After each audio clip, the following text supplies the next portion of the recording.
Friends, কেমন আছেন আপনারা? আশা করছি সবাই খুব ভালো আছেন, সুস্থ আছেন আর স্বাভাবিক আছেন। আজকে হলো নন্দ উৎসবের ঠিক পরের দিন। আজকে সকাল থেকেই বাইরেটাতে প্রচণ্ড রোদ করেছে আর আজকের ওয়েদারটাও বেশ ভালো। অনেক দিন বাদে এই চেনা রাস্তা ধরে মায়ের সাথে গেছিলাম বাড়ির কাছে সেই মাছ বাজারে। মাছ বাজারের থেকে মাছের দোকান বলাই ভালো।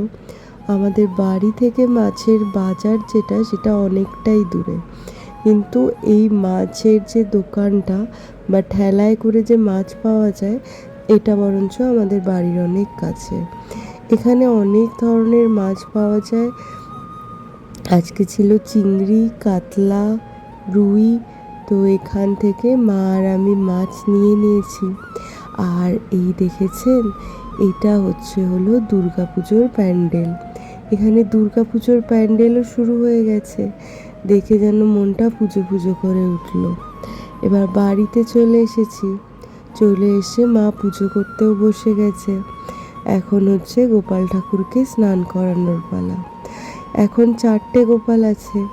আপনাদের হয়তো বলেছিলাম যে নন্দ উৎসবের কথা। তো নন্দ উৎসবের জন্য আশেপাশের যারা গোপাল দিয়েছিলেন তাদের গোপালকেও এখন স্নান করানো হচ্ছে।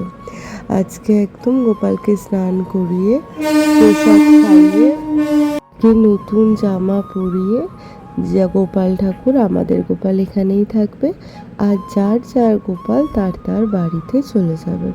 তো এখন সেই জন্যই গোপাল ঠাকুরকে জামা পরানো হচ্ছে। আর গোপালের জামাগুলো এত সুন্দর দেখতে, আর যেন পুরো মনে হচ্ছে যেন পুরো খুব সুন্দর লাগছে। তো এখানে এখন গোপাল পুজোই চলছে। তো এখন ধীরে ধীরে পুজো চলা যাক। এই গোপাল ঠাকুর কিন্তু আমার মাকে দিয়েছিল আমার দিদা। তাই আমার মনে হয় যে গোপাল ঠাকুরের সাথে যেন আমার দিদার ওতপ্রোতভাবে জড়িত আছে। আমার দিদা এখন নেই, কিন্তু দিদার স্মৃতি হিসাবে তার পূজ্য গোপাল ঠাকুর মায়ের কাছে রয়েছে। আর গোপাল ঠাকুরকে আমার মা খুব পুত্র স্নেহে খুব যত্ন করে পুজো করে। দেখতে দেখতে দিদা মারা গেছে, প্রায় 2-3 বছর হয়ে গেছে। তাও এই গোপাল ঠাকুর দেখলে মনে পড়ে যে দিদা যখন আমাদের বাড়িতে এসেছিলেন তখন এই গোপাল ঠাকুরকে নিয়ে এসেছিলেন।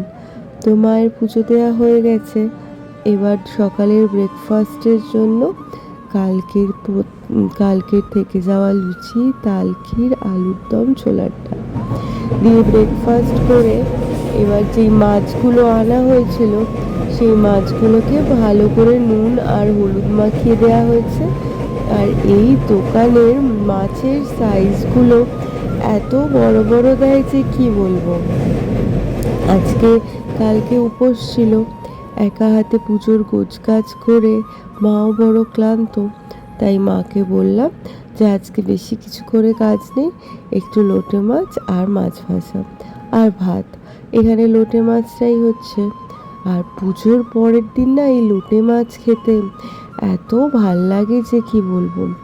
আর এই পুরো একদম লঙ্কা বেশি দিয়ে বেশ ঝাল ঝাল হয়।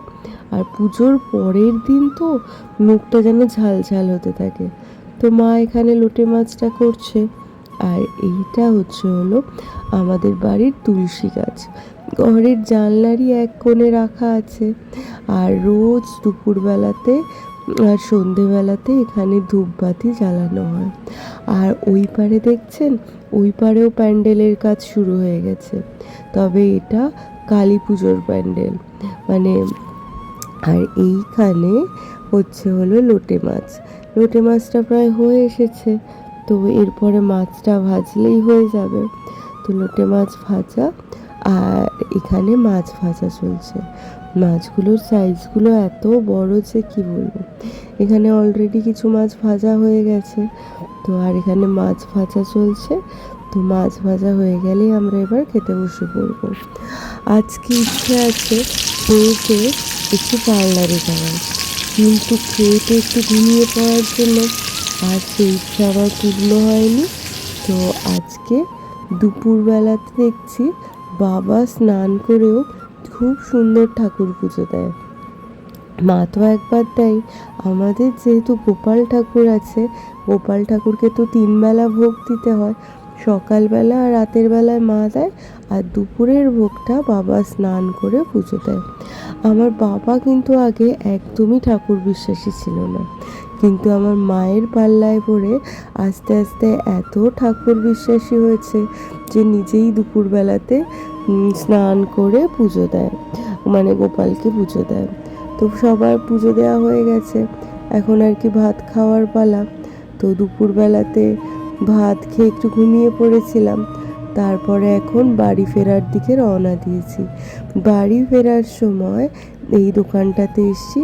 এই দোকানটার নাম হলো আমাদের বাড়ির কাছেই, দোকানটার নাম আমন্ত্রণ। এই দোকানের চাউমিন বা খাবার ছাড়া আমার শাশুড়ি মা অন্য কোথাও খাবার আবার খায় না। তাই জন্য এখান থেকে একটুখানি চাউমিন নিয়ে নিচ্ছি, আর বাড়িতে আজকে শাশুড়ি মা আসবে, তো ওই জন্য গিয়ে একসাথে খাওয়া যাবে আর কি। আর এইখানে আছে হচ্ছিল 2টো পেন, একটা ব্যাগটা তো আগেই কিনেছি, একটা জলের বোতল, 2টো খাতা, আর একটা সানস্ক্রিন, আর একটা ব্যাগ। এগুলো খুব দরকার ছিল, আমার আবার কালকে থেকে রোজ ইউনিভার্সিটিতে যেতে হবে, এই জন্য আর কি এগুলো কেনাকাটা হয়েছে।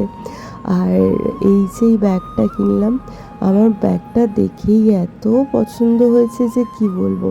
আর এইদিকে আমার শাশুড়ি মাও এসে গেছে, এখন দুজনে মিলে চাউমিন আর খেয়ে নেব। তো আমার শাশুড়ি মা চিকেন খায় না, আর আমার খুচরো না হওয়ার কারণে একটা চিকেন ললিপপ নিয়ে নিয়েছিলাম। আর এইদিকে আমার ব্যাগও কালকের গোছানো হয়ে গেছে। তো আজকের ভিডিওটা এখানেই শেষ করছি। ভালো লাগলে লাইক, শেয়ার অ্যান্ড সাবস্ক্রাইব করবেন। অনেক ধন্যবাদ।